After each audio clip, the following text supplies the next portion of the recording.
We are back, and we're heading southeast.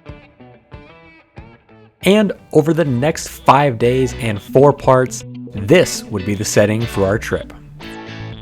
In our 500-mile journey, we would cross high mountain passes topping over 8,000 feet, wide open plains along the Mexican border, and strange dusty playas as we make our way from Tucson to the small mountain town of Paradise deep in the Chiricahua Mountains. Our trip would be full of adventure as we made our way along scenic routes, exploring old mines, excellent campsites, and historic stops as we head east to the New Mexico border.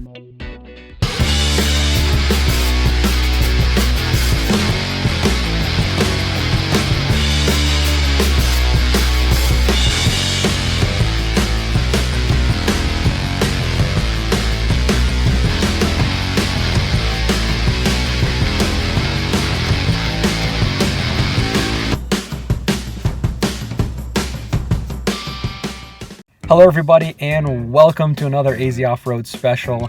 I'm Scotty alongside my cousin Daniel, back again on our 5th anniversary summer trip.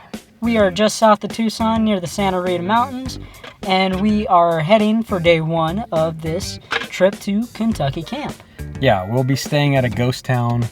All that's coming up in a little bit, but I'm going to get aired down here at the start of the trail, and I want to talk about some changes to the Jeep that you may have noticed since our last trip. First and foremost, in the back, I took the trailer hitch off. You probably remember whacking that at Toro Weep. Oh yeah. A good few times. Yeah. Took that off, added a gas tank skid plate. On the inside, I've replaced these interior lights, you may have noticed. Nice. And that's about it. Oh, All right. and the bumper. Ah, yes. The most bumper. important part, with a soon-to-be winch and some lights and recovery points. I really like that aggressive look.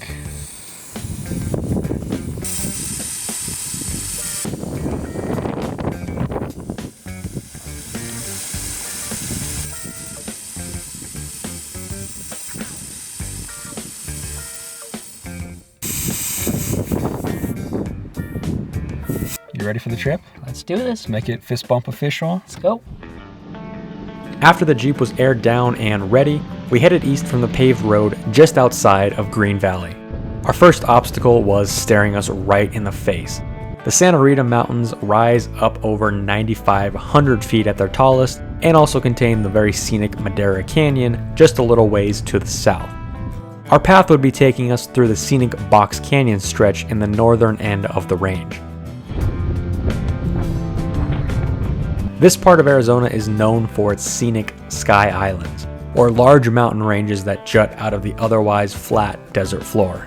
The rapid elevation change creates a unique and very diverse ecosystem. The trail slowly climbed as we headed east through the range. Within just a few miles, we had passed some small ranches and entered into a narrow box section.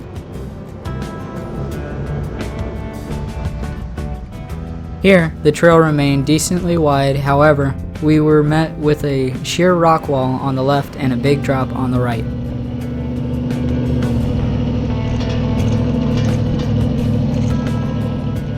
After about 10 miles, we had cleared the narrow section and the trail once again opened up as we continued through the grassy plains on the east side of the Santa Ritas.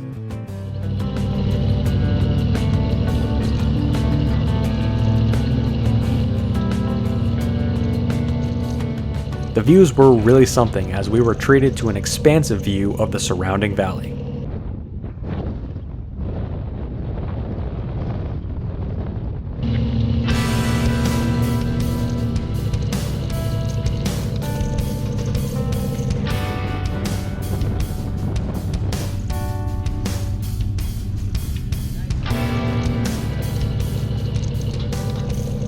Not long after, we made a hard right turn onto Graterville Road to head south. From here on out, the trail would get slightly rougher and narrower in places until we reached our overnight stop for the night, Kentucky Camp, a ghost town in the historic Graterville Mining District.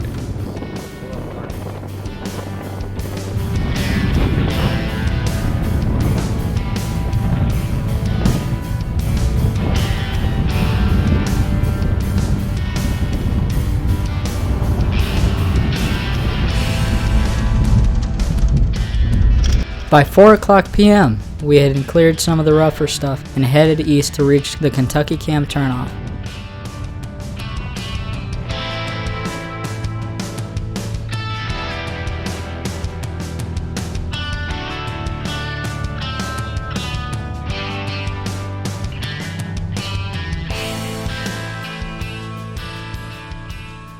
We made another hard right turn, passed through a gate, and dropped down into Kentucky Camp.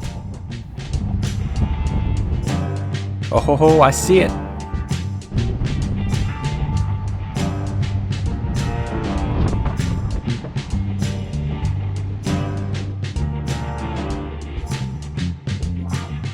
Kentucky Camp sits in the appropriately named Kentucky Gulch of the Coronado National Forest. Today, numerous adobe buildings in varying states of decay remain. Most present-day visitors tour through the main headquarters building and walk the grounds of the historic mining camp. But if you would like, the smaller building can be reserved and you are able to stay the night on the premises, which is exactly what we'd be doing.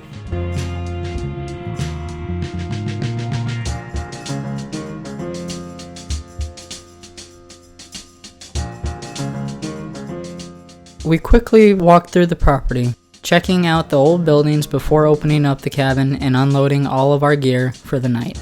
The cabin is definitely rustic, but had what we needed for the night: beds, electricity, bathrooms, and a simple kitchen setup.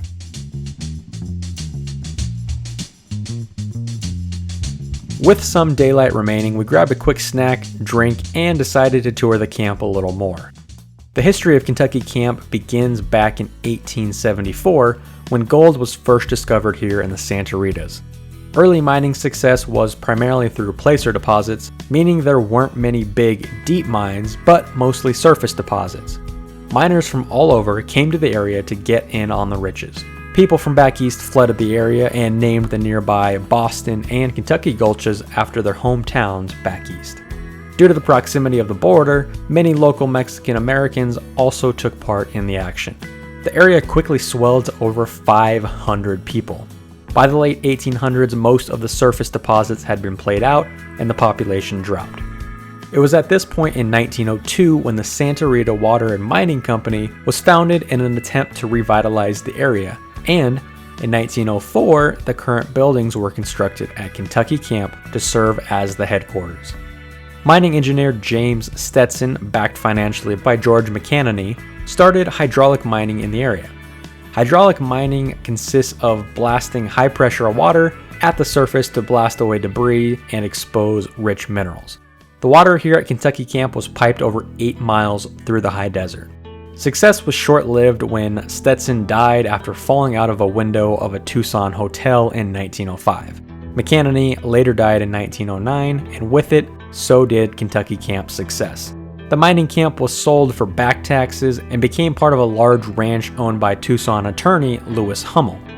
The buildings were used as a ranch headquarters before being abandoned altogether. The property was later acquired by the Forest Service, and preservation efforts were made by the Friends of Kentucky Camp to restore the buildings to where they are today, which is fantastic.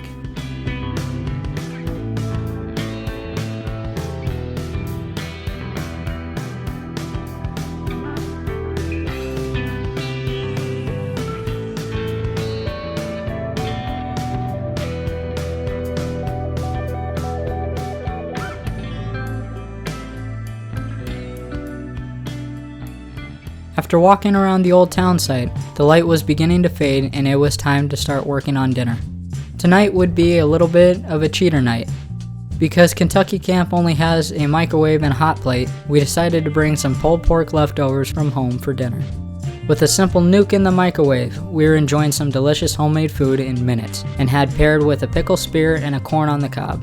It was a pretty darn good meal.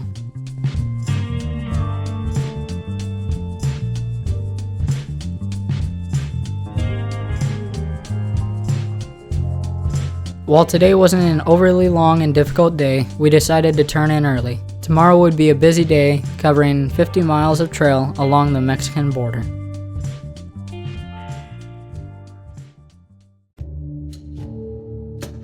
Since today was going to be a busy day, we were up somewhat early.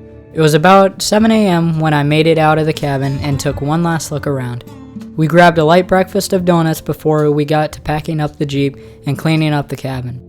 If everything went well, our plan was to grab a late brunch in the town of Patagonia before heading back off-road.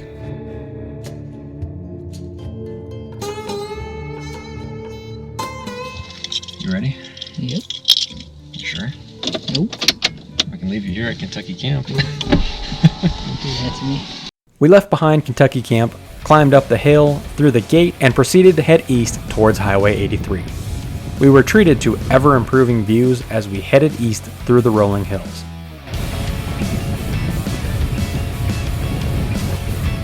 We reached Highway 83 and aired up before heading south.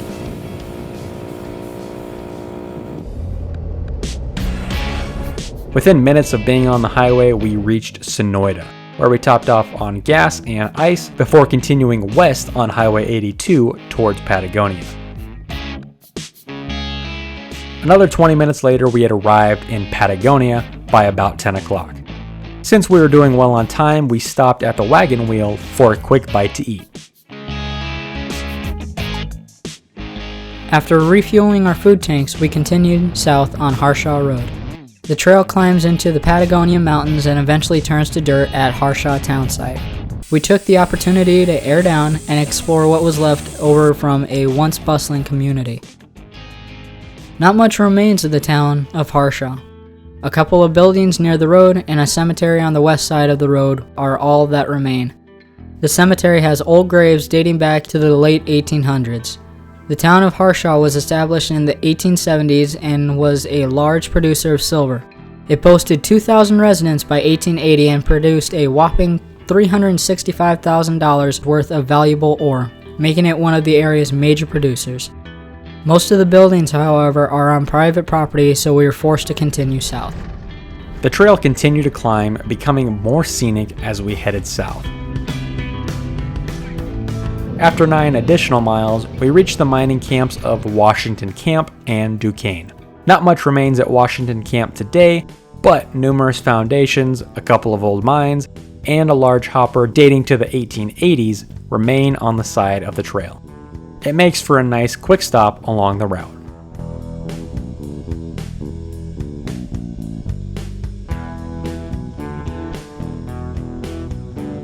After backtracking slightly to see Washington Camp, we headed downhill towards Duquesne.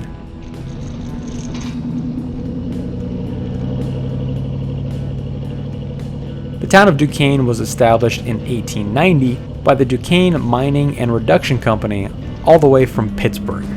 Duquesne and Washington Camp were one and the same, while the former was home to mining offices, bunkhouses, and a school. The prosperity in these twin camps was short-lived, and they petered out with the mines after 1900. A few residents remain today in Duquesne. After passing through Duquesne, we continued further south. 5 miles later, we dropped out of the Patagonia Mountains and ran out of the United States. We had arrived at the town of Lochiel on the U.S.-Mexico border. The town was a former ranching community that was split in half by border surveys and later was home to Customs Station. More importantly, however, was a large cross and a monument on the side of the road. It is here where it is thought that Fray Marcos de Niza crossed through this area in April of 1539. This made him the first European in America west of the Rockies. De Niza was a Spanish missionary and a Franciscan friar who left Mexico and entered into Arizona while looking for the infamous 7 cities of gold.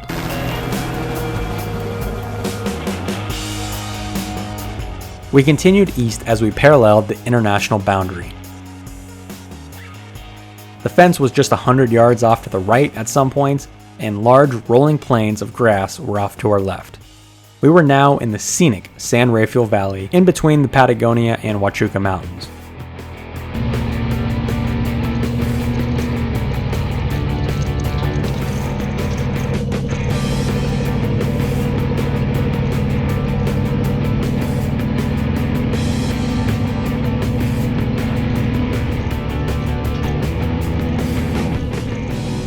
The trail remained wide and fairly smooth as we snaked across the valley floor.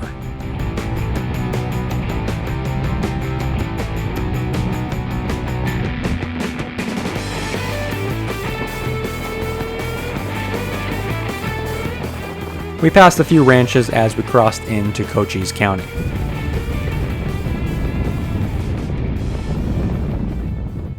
Over the mountains in the distance, we saw some smoke clouds. We weren't quite sure what it was, but weren't too concerned at this point.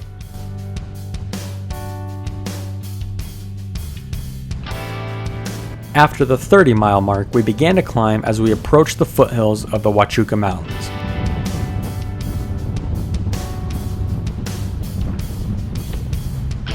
The trail became rougher, but significantly more scenic. Another 10 miles later and we had cleared Montezuma Pass and arrived at a scenic overlook at over 6,500 feet up. It is from here in Coronado National Memorial where there is a commanding view of the surrounding terrain, including the San Rafael Valley to the west and the San Pedro Valley to the east. A solid black line bisects the landscape far below, marking the northernmost portion of Sonora and the southernmost portion of Arizona. Coronado National Memorial was established to help preserve and interpret the conquistador Coronado and his expedition through the San Pedro back in the 1540s.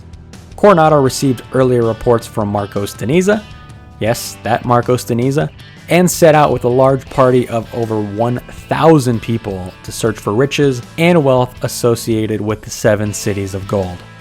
Coronado's party made it to as far north as modern-day Kansas, but false report after false report forced him to turn around and head back to Mexico empty-handed. After taking in the tremendous view, we aired up and chatted with Border Patrol before heading down the mountain.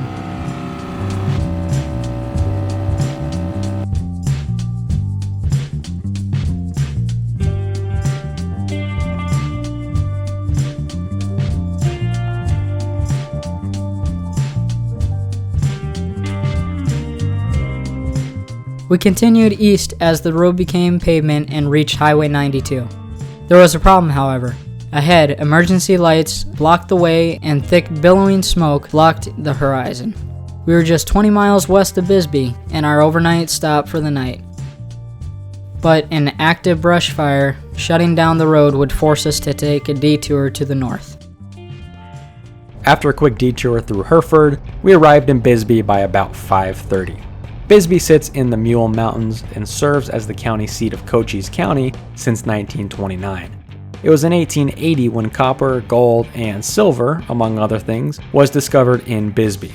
The town was founded in 1902 and quickly boomed to nearly 10,000 people. Later in the century, open pit mining took precedence and currently dominates the landscape of Bisbee.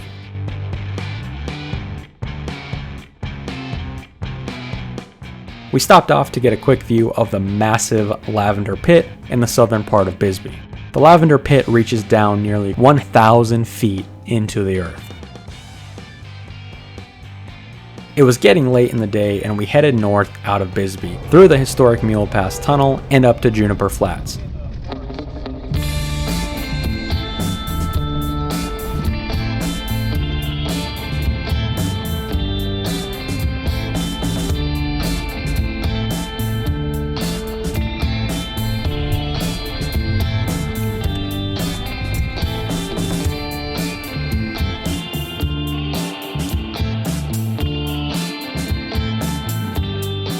We made camp around 6,500 feet and watched the sun dive below the horizon.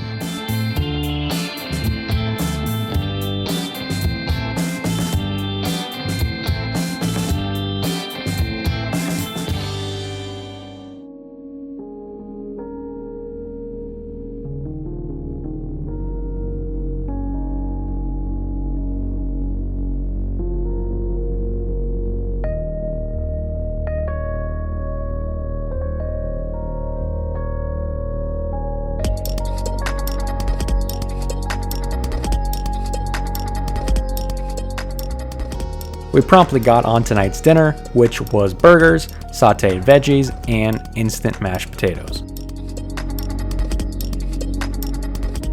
It was fantastic. After we ate, it wasn't too long before we turned in for the night. Today had been a really fun but busy day, hitting numerous historic sites along the border.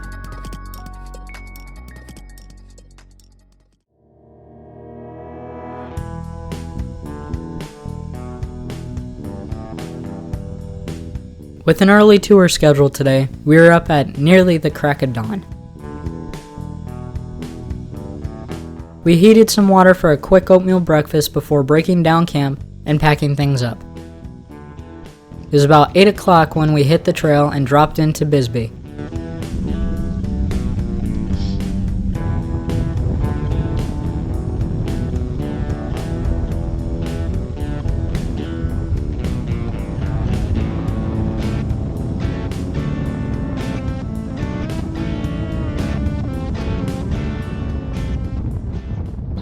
We cruised through historic town Bisbee before arriving at Copper Queen Mine. The Queen Mine, or Copper Queen, was the most productive mine in Bisbee's long history. Tours travel via mine train into the mountain. Donned with our hard hats, lights, and bright yellow vests, we were ready for the adventure. The train roared to life as we plunged into the dark depths of the Queen Mine.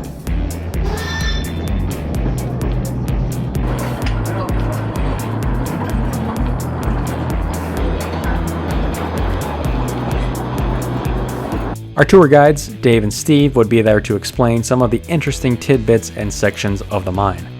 The Queen Mine was discovered by Jack Dunn, an Army scout who patrolled the area for Apache warriors and was financially backed by John Rucker and George Warren. The copper ore in the Queen Mine assayed at 23%, so high it was considered a literal bonanza. Gold and silver, among other minerals, were also found as byproducts and helped contribute to the overall riches of the mining process. Production rapidly increased as the area boomed with investors and miners from all over. Work in the mine was dangerous and brutal. Miners earned a decent wage, but often worked 10 to 12-hour shifts in the candlelight and in dusty conditions. Mules were used to haul ore out of the surface initially. The mules lived underground 24/7 for a couple of years at a time as the tunnel workings were so extensive. Later, engines hauled the ore out of the mine. The rail system utilized at 2% downgrade to bring the ore to the mouth of the mine.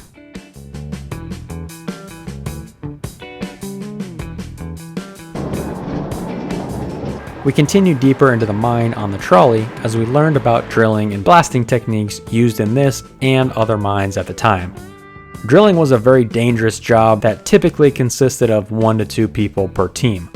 The Copper Queen Mine, of course, was no exception and suffered numerous underground casualties during its operational period. Blasting took place toward the end of shift but was still completed with workers in the mine. We concluded the tour with a stop at the ore cart, hoist, and loading station. Complete with graffiti from the 1920s and a classic 2-seater pooper car, we wrapped up our tour and headed back to the surface. While this tour only begins to scratch the surface of such a large and productive group of mines, we still enjoyed ourselves and enjoyed looking into one of the most productive mines in Arizona history.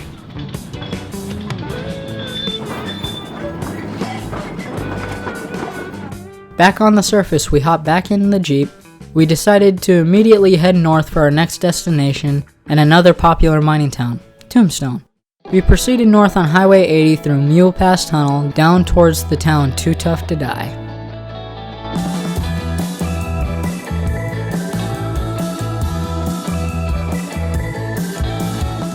Tombstone is another one of those iconic towns where if you've been to, you know how awesome it is. While it isn't a big off-road destination, we couldn't help but stop here on our trip. The second you enter Tombstone, you take a step back in time. Cowboys wander around and stagecoaches roll down Main Street. Old buildings and saloons remain in place where they stood back in the days when Earps and Clantons wandered these very same streets. We parked the Jeep and hopped out on foot to get a lay of the land. We had a few hours to kill before having to head back off-road to get to our overnight stop about 30 miles away. The first thing we opted for was another mine tour. This time we'd be heading underground to explore the Good Enough Mine, discovered by Ed Shefflin himself. Ed Shefflin was a prospector who was exploring the area in 1879 and told by soldiers at the nearby Fort Huachuca the only valuable stone he would find in these hostile parts would be his own tombstone. And that's exactly what he found, the mines that would lead to his success and boom of Tombstone. The town grew from 100 to 14,000 and was home to 110 different saloons. The Good Enough Mine was just that, good enough ore to pursue and make a profit. This, however, was primarily a silver mine. The mines in Tombstone would collectively produce 32 million ounces of silver. Eventually, hitting the water table in the deeper levels of the mine and some fires would lead to the downfall of the mines and the eventual decline of the town in the 1910s. Our tour was led by our guide Sam, and while shorter and less extensive than the Copper Queen, we still enjoyed seeing some of these original workings, artifacts, and hearing stories of conditions in the mines of this town. Back at the surface, we bought some food and drinks at one of the oldest saloons in town, the Crystal Palace. The ornate bar and impressive paintings made it really easy to imagine this place serving ranch hands, county sheriffs, and everything in between. However, the most notable event in Tombstone history cannot be glossed over, and it seemed as if something was starting in the streets.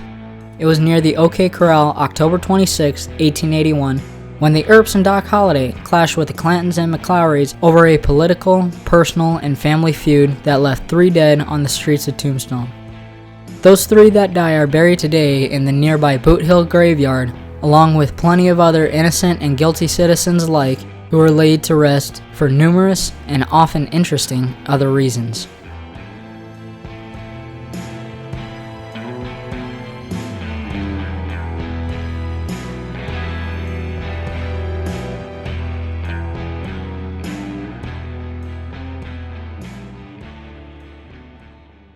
Nevertheless, it was nearly 4 o'clock and we still had 30 miles of dirt to cover before our overnight stop.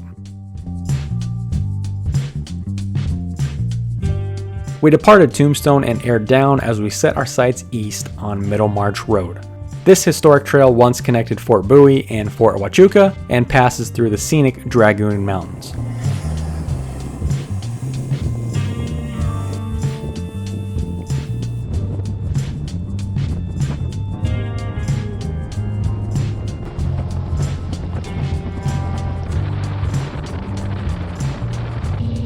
After about 10 miles of trail, we began to climb. The scenery immediately improved.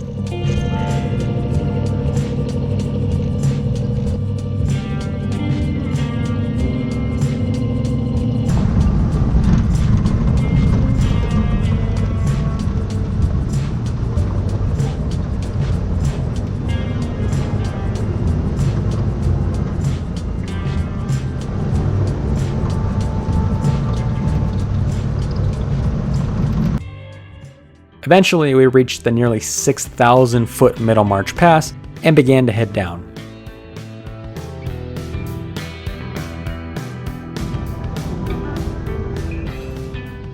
The trail got rougher and narrower.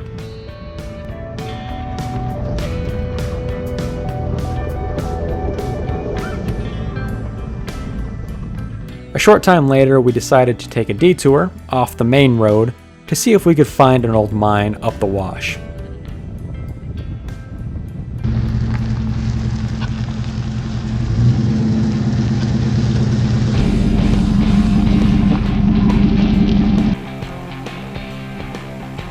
After about a mile of driving on some off-camber washouts and larger rocks, which we got to use 4-wheel drive on, we arrived at the ruins of yet another mining camp. Not much is known about this site deep in the Dragoons, unfortunately.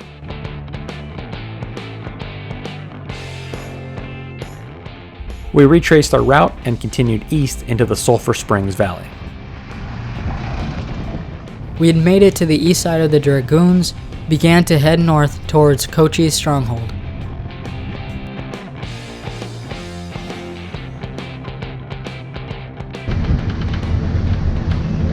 Just a few minutes later, we had reached our overnight stop and last cabin of the trip, Half Moon Ranch.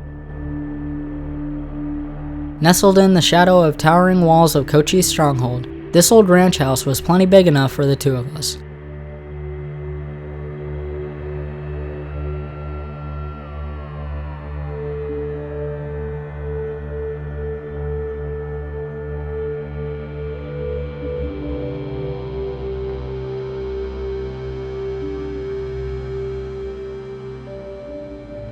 This would be our base for the night and allow us to get a good night's rest and a shower.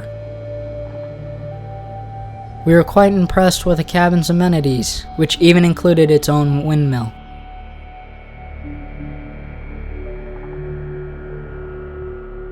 Darkness quickly descended and we made a quick dinner. We'd be doing burgers one more time in an effort not to waste the food that we brought. We turned in early yet again.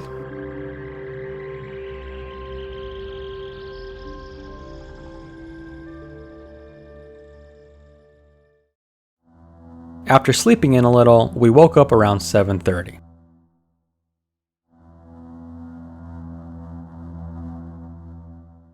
Upon stepping outside, we were surprised with one hell of a view. The towering rocks of Cochise Stronghold dwarfed our seemingly small cabin. This area was known to be a hideout for the legendary and fearless Apache leader, Cochise himself. The stark beauty clashed with the rugged terrain and showed why this area of the Dragoons would provide such a formidable defense position for Cochise and his band of Chiricahua Apaches, and why the US had such trouble tracking down these small bands. After considerable time enjoying the outside, we grabbed a quick bite and set out on the long process of packing up our gear and loading the Jeep once again. Upon leaving here, we would be heading northeast on paved roads before reaching another terrain. We aired up before leaving the cabin, and by 10 a.m. we were rolling out of the gate with the cabin and Cochise Stronghold in our rearview mirror. This had proved to be a great overnight stop. We were glad to have been able to grab a shower and a good night's rest. A short stint on Highway 191 northbound, and we were faced with yet our next obstacle. We turned off the paved road and headed east into new territory.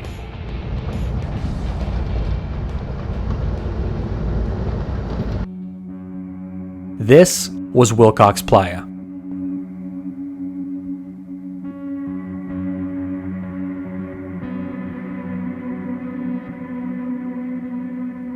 This dry lake bed spans over 80 square miles, and only about a cool 15,000 years ago, this lake was much larger and wetter, having a depth of around 45 feet.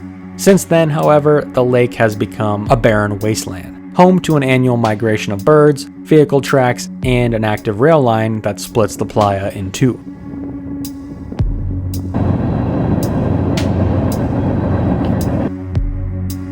We drove out into the eerie surface and stopped to take it all in. The surface is somewhat soft and malleable, giving way underfoot and under vehicle load. At one point, the southern part of the playa was actually used for bombing practice during World War II by the nearby Davis-Monthan Air Force Base. At this time of year, however, not much greets you other than the occasional dust devil and train passing by.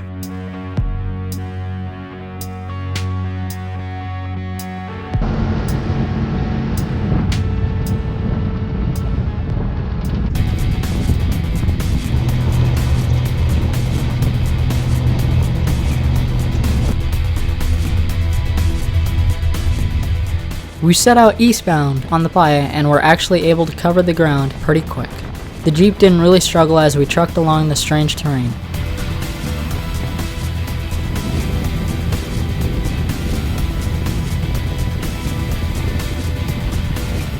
Before we knew it, we had reached the end of the playa and continued on to unimproved roads. Eventually, we reached the town of Wilcox. We took this opportunity to refuel gas tanks and food tanks before jumping back on the interstate. A thick dust cloud rose from the playa. We'd be following I-10 east an additional 25 miles to the Bowie turnoff. In the sleepy town of Bowie, we got off the interstate and headed south towards historic Fort Bowie. The thin ribbon of asphalt meandered south past the Dos Cabezas Mountains. After about 10 miles, it turned to dirt, and not long after, we arrived at the Fort Bowie trailhead. To see Fort Bowie, we would have to hike an additional 1.5 miles south into the mountains to view the ruins. I set out on this journey, eager to see what remained of this important relic of the Apache Wars. The first of 3 main stops on the hike is the old Apache stage station. This structure was used on the short-lived Butterfield stagecoach route, which ran from St. Louis to San Francisco. This and other stations in southern Arizona resupplied the coaches as they made their journey west. The station was originally given supplies by Cochise himself and other Apaches in the area, but following the Bascom affair in 1861, Hostilities were on the rise, and this station near Apache Pass became one of the most dangerous. Further south is the Post Cemetery. Numerous soldiers from the fort are buried on site, as well as other notables. A Medal of Honor recipient as well as Geronimo's son are laid to rest here. Even further south are the ruins of the main fort, which during its heyday was actually an impressive collection of 38 buildings. Built in 1868, this fort stood guard until 1894, playing a role in numerous important events and meetings. Most of the buildings are severely deteriorated, but most of the original foundations remain today. Notable buildings on site include the barracks, officers' quarters, commanding officers' quarters, hospital, school, supply store, and powder magazine. I enjoyed walking around the ruins of the old fort. However, it was now nearly 3 o'clock and it was time to get back to the Jeep. Once back at the Jeep, we continued west up and over Apache Pass. The road back to Highway 186 was fast and quick moving. Just a few miles of highway were followed by the drive toward the Chiricahua Mountains and Chiricahua National Monument. We were going to visit the monument, however, it was closed at the time. A recent fire burned in the south part of the park and charred the surrounding mountain. Apparently, we had just missed the Pine Area Canyon fire, and the evidence of fire retardant and charred ground remain. We aired down one last time and continued to climb into the mountains on Forest Road 42 up and into Pinery Canyon.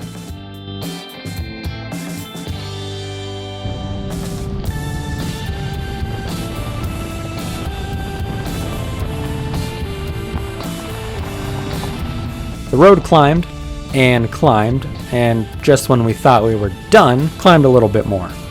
The trail remained in fairly good shape, and the views were constantly improving.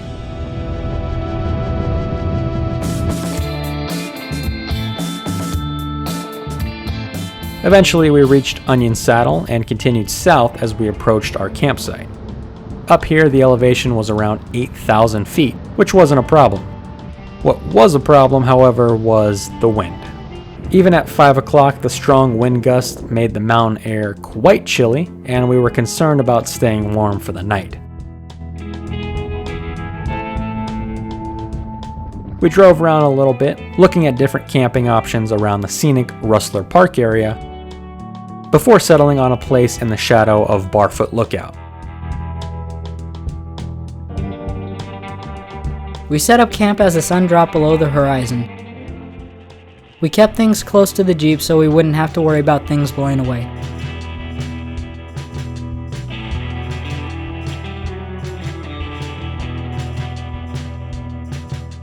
Tonight's dinner plans called for chili and cornbread yet again, a meal we are always trying to redo after the El Camino disaster. However, early fire restrictions throughout the state and recent evidence of fire forced us to revise our plan. We ended up falling back on the old classic, kielbasa and glorious cheese whiz, and oh boy, was it good once again. The temperatures dipped into the high 40s that night, and we enjoyed a pretty decent night high up in the Chiricahuas. We awoke to beautiful weather and some beautiful views in this heavily forested area near Barfoot Park.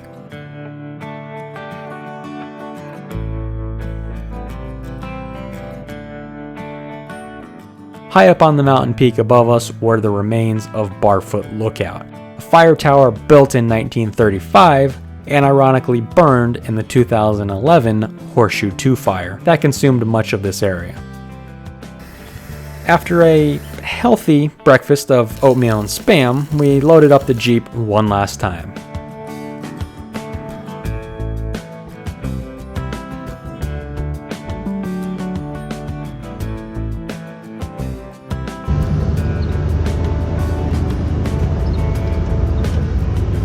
We retraced our route back to Onion Saddle and headed east down the mountain.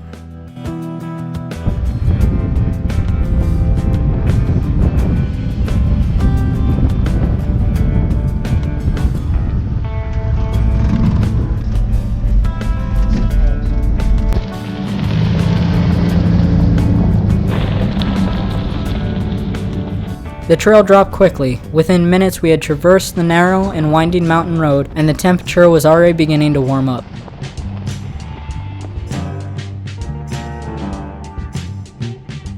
After a few miles we had bottomed out and turned left into Cave Creek Canyon. The scenic road connecting to Portal, Arizona has been called the Yosemite of Arizona, and it was pretty clear to see why. Before we knew it, we had arrived in the tiny community of Portal.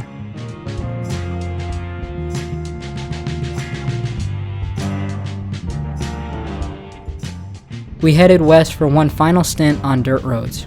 We traveled 5 miles west, passing through the near ghost town of Paradise at the base of the Chiricahua Mountains. Paradise was once an active mining town, developed by the Chiricahua Development Company in 1901. The town held saloons, stores, and even a jail until it was abandoned in 1943. All of 5 residents remain today, in a town that doesn't have much more than a few buildings and a pretty empty cemetery.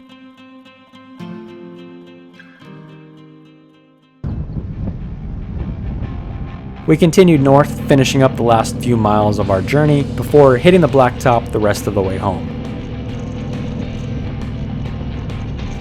We aired up and bid farewell to the Chiricahuas and what was a pretty fantastic trip across southeastern Arizona.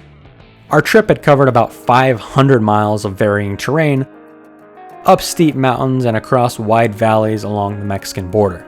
We visited ghost towns, both completely abandoned and full of tourists, and enjoyed some other historical stops and scenic four-wheel drive trails. Until next year, thanks for watching this special, and we will be back.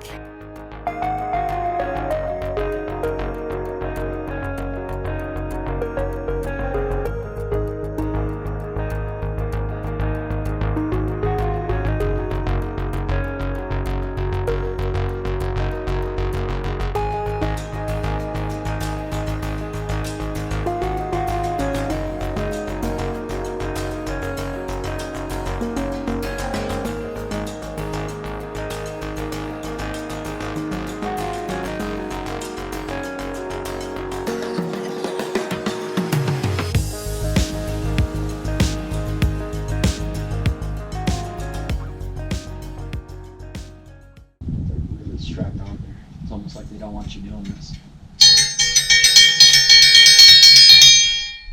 Dinner time.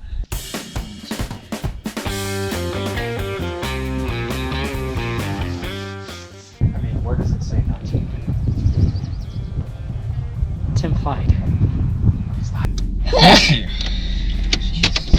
Enjoy some peace and quiet around here. You want to sleep in here? Oh god, with that creepy dog too. Oh, hell to the no. That'd be a pretty scary night in here. You think? By yourself. Building, creaking. Oh, you hear a couple of gunshots. Ready to go to Mexico? I ain't going in Mexico. I won't get out. I'll throw you over the fence. No. No, you won't. Damn, we did all this last night. With air down tires. Some air down tires. Or, yeah. Shut up. I know what you mean.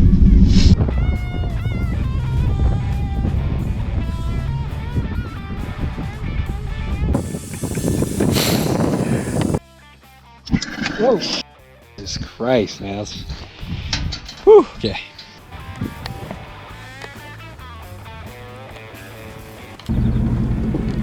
Alright, meet you down there.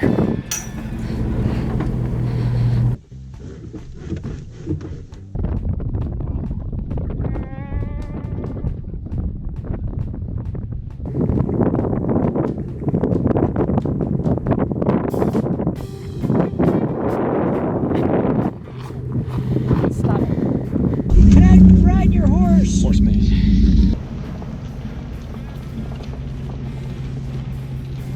Moose. Got some friends. I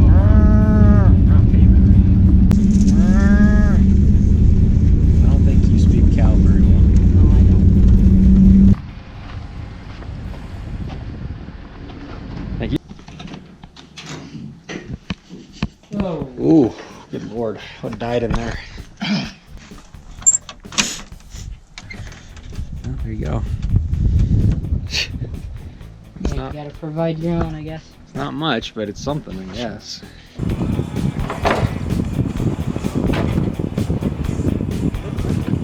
With a soon-to-be winch and some lights and recovery points, so I really like that aggressive look. Yeah, it looks sexy. It is sexy, yeah. Sound that never gets old. Every day, man. Always awesome. You say where? There's enough space to put a tent up after I'm done trimming the trees here.